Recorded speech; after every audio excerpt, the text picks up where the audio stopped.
For the year 2020, I'm making a video review for every new movie I watch, whether in theaters or at home, and on July 22nd, I watched The Farewell.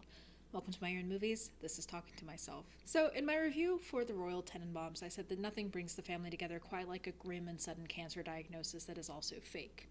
Coincidentally, that is exactly the situation that Billy and her family finds herself in. Except this time the cancer is real, we're just not telling Grandma she has it. We want it to be a surprise.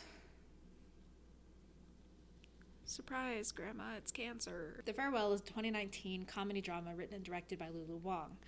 This is her big kind of film debut, and it's based on an actual lie, meaning that this is a story that Lulu Wang is intimately familiar with as it happened in her own family. And so this is her interpretation of those events. And I'm really happy that she got it made because I was reading about the process of getting the film made, and yikes, she had to tell a lot of people no because they were going to misinterpret her vision. We'll get into that in just a bit. The premise of the film is in this family, they receive news that the matriarch, Nanai, has cancer, advanced lung cancer, and is dying. But rather than tell Nanai she has cancer, the family has elected to put together a wedding for one of the main character's cousins and his girlfriend of 3 months. Now, while it seems weird that this couple has only been dating for 3 months and they're getting married, it's enough of a distraction for Nana to throw herself into the wedding preparation, and it's enough of an excuse to get everyone together to grieve secretly and say goodbye to Nana for the last time. The story is told through the perspective of Billy, who is played beautifully by Awkwafina.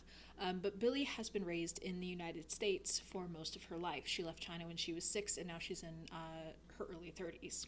And so for her, who's been raised with American concepts related to death and individualism, she thinks it's really weird that no one's telling Nai that she's dying, and she takes a lot of issue with that. Meanwhile, her family members who have grown up in China, who are more familiar with Chinese values, they think it's perfectly normal and in fact better for the family if Nai doesn't know. One of Billy's aunts tells her when a person gets cancer, they don't die because of the cancer, they die because of fear, and that is what they are trying to prevent for Nai. And Billy has to wrestle with the life that she used to know, the life that her family is connected to, with what she thinks is right, while also wanting to spend as much time with her grandmother as possible. It ended up being a really strong, smartly written drama that knew how to be simple. The film has enough confidence that it knows it doesn't have to rely on melodrama, that you can get some really good emotional beats from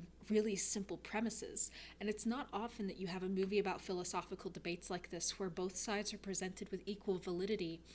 The question of right and wrong just comes down to what you yourself have grown up with, what you yourself are comfortable with. As an American, I was watching like, yeah, it's really weird that you wouldn't tell her she has cancer, but that's just because what I understand about life, death, and individualism varies wildly from the concepts of life, death, and community that there are in China. And this brings up part of the problem that Lulu Wang was experiencing when trying to get this film made. When she presented the film with Billy, a Chinese American protagonist, producers were like, we like it, we think it's good, but what if the main character were white? You know, for comedy. And she kept running into the question of like, well, I am American, this is my story, I don't see why having a white protagonist would do anything different. And that was my feeling. The conflict is much stronger because Billy's the protagonist, because Billy has some tangible connection to China. And so it's a conflict internally as well as externally. It's her wrestling with her own perspectives and how they've evolved, and if she feels guilty about that, if she feels guilty about being raised differently than her family, and so she's kind of left out of the loop on this. And you know, how is it supposed to work? How is she supposed to love her grandmother in this whole situation? And it ends up being a really strong tension that anchors the movie. A white protagonist would have cheapened that conflict. It removes the internal conflict because it's limited to a purely shallow external conflict. This film is also really good in terms of exploring the concept and topic of grief and what grieving looks like, because that looks different from person to person. And Billy and her mother actually have some really powerful scenes going back and forth of asking, you know, why your grief looks different, because Billy thinks that her mother isn't upset enough about it.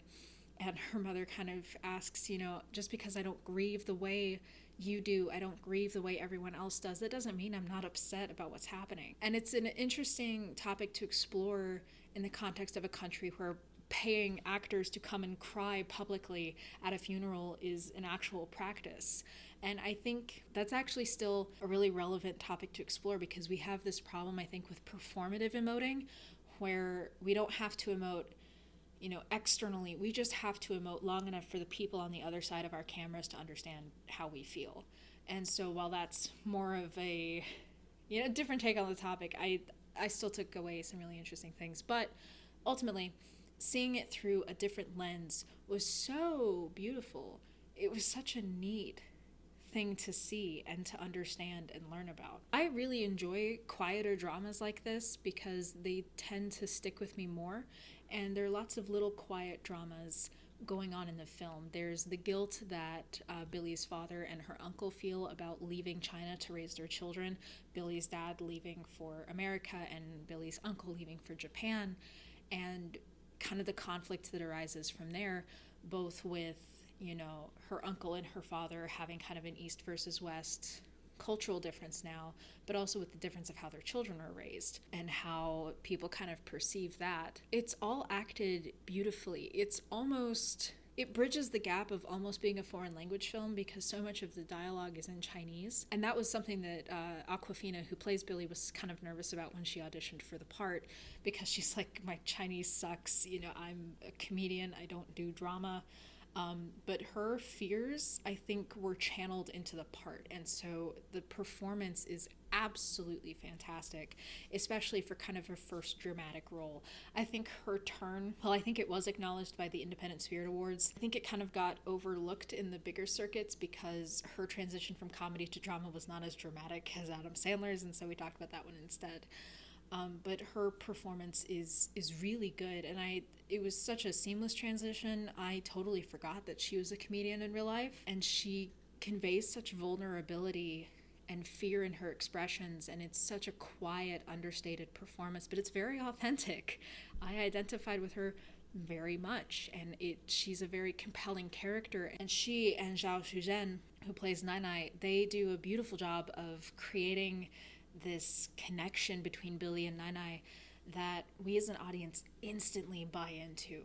I cared about that relationship so much, just because they did such a fantastic job of demonstrating how they've managed to stay so close 12 hours apart, It was a really good performance from the pair of them, and I can see why people were upset when Zhao Shuzhen did not receive a nomination for Best Supporting Actress, because it was a really good performance. You can tell just from the way she's framed, from the way she is treated, and from the way she carries herself, that she is very much an anchor in this family, and that kind of heightens the fear of what's going to happen now that she's been diagnosed with advanced lung cancer. The film is also very beautifully shot and beautifully told.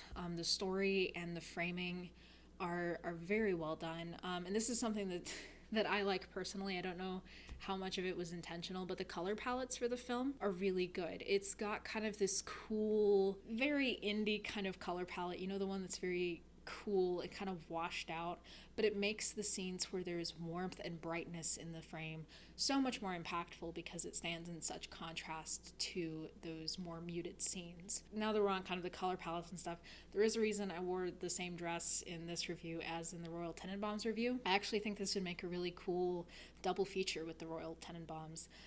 From a color perspective, you have kind of the warmer pastel pinks for the Royal Tenenbaums versus the cooler, more neutral blues of this one. The whole concept of cancer and the family head of household and how that affects everyone trickling down the family tree. And they end up being both very beautiful, melancholy, kind of bittersweet movies. But that's not to say that the farewell ends and you're sad. It actually ended, and I found myself smiling when the credits started rolling. It very naturally and very gracefully reaches the conclusion, and it very gracefully handles the conflict, which is very difficult to do with a topic like this. And I am so excited for what Lulu Wang does next. With her craftsmanship for this one, I have nothing but high hopes for what she's going to be able to do down the line, and I really hope Aquafina continues to work with her. You know, I hope this sparks their like professional relationship and that they can make some really great things down the line. And I hope that more people watch The Farewell and can appreciate the storytelling that's going on here, because it's a really good film. And again, I wish it did a lot better when it was first released in theaters. This is one I wanted to see in theaters, but it was like there was no theater showing it. So it was definitely one that I was sad I missed, but I am glad that I've caught up to watch for myself. So this is one I highly recommend, and I think it's a very beautiful, understated film that more people should be talking about. Yeah, I can't speak highly enough about it. Definitely no complaints. Absolutely fantastic. This has been My Year in Movies. Thank you for watching.